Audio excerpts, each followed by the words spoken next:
My parents said you're not invited at my sister's wedding. 3 days later, they begged me to pay $38,000. For most of my life, I was the family's backup plan.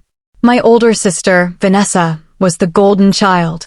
Every achievement of hers was celebrated like a national holiday, while my successes were treated as things that were simply expected.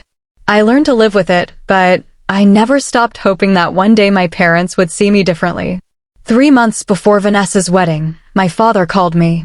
"Your sister's wedding budget is getting out of control," he said. "You've done well for yourself. Can you help?" I owned a successful construction company and was financially comfortable. Despite years of favoritism, I agreed. Family was family. Over the next several weeks, I paid deposits for the venue, covered part of the catering costs, and even helped secure discounted services through my business contacts. Altogether, I contributed nearly $25,000. Not once did anyone say thank you. Then, 3 days before the wedding, my mother called. Her voice was strangely cold. "We've made some adjustments to the guest list." "What kind of adjustments?" I asked. A long silence followed. "Your sister doesn't want you there." I laughed because I genuinely thought it was a joke. "It's not funny, Mom. I'm serious." The room suddenly felt smaller. "After everything I've done? She feels your success might draw attention away from her special day." I couldn't believe what I was hearing. "You're telling me I paid for this wedding and now I'm not invited?" "It's what Vanessa wants." That was it. No apology. No explanation. Just a reminder that once again, my feelings mattered less than hers. I hung up. For several hours, I sat in silence, staring at the wall. Then I reviewed every payment I had made. Many of the contracts were in my company's name because I had arranged them personally. The next morning, I called my attorney. I wasn't interested in revenge. I simply wanted to stop being treated like an ATM. By the end of the day, notices were sent to several vendors. The agreements allowed cancellation within a specific window.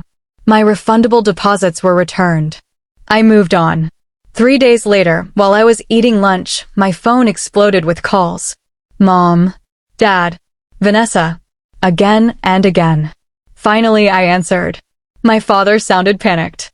"What have you done?" "What do you mean?" "The venue says the balance is due immediately. The caterer canceled.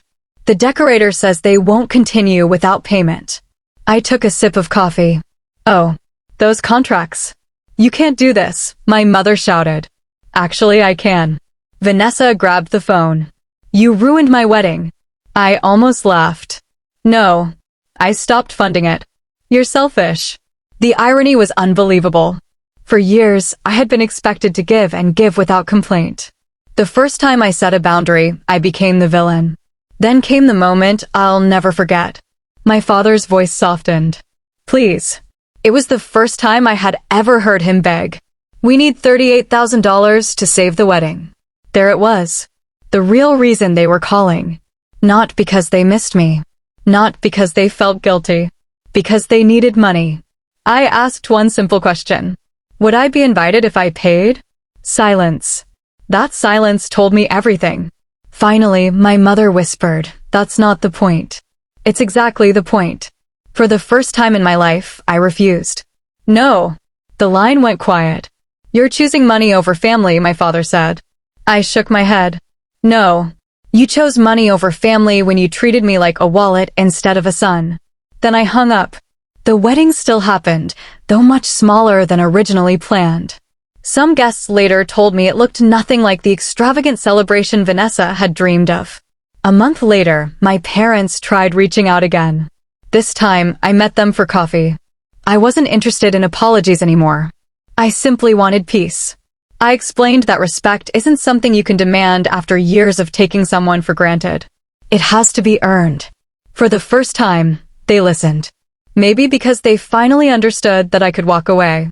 Maybe because they realized I no longer needed their approval. Either way, I left that cafe feeling lighter than I had in years. The greatest thing I gained wasn't the money I kept. It was discovering my own worth. And that was worth far more than $38,000.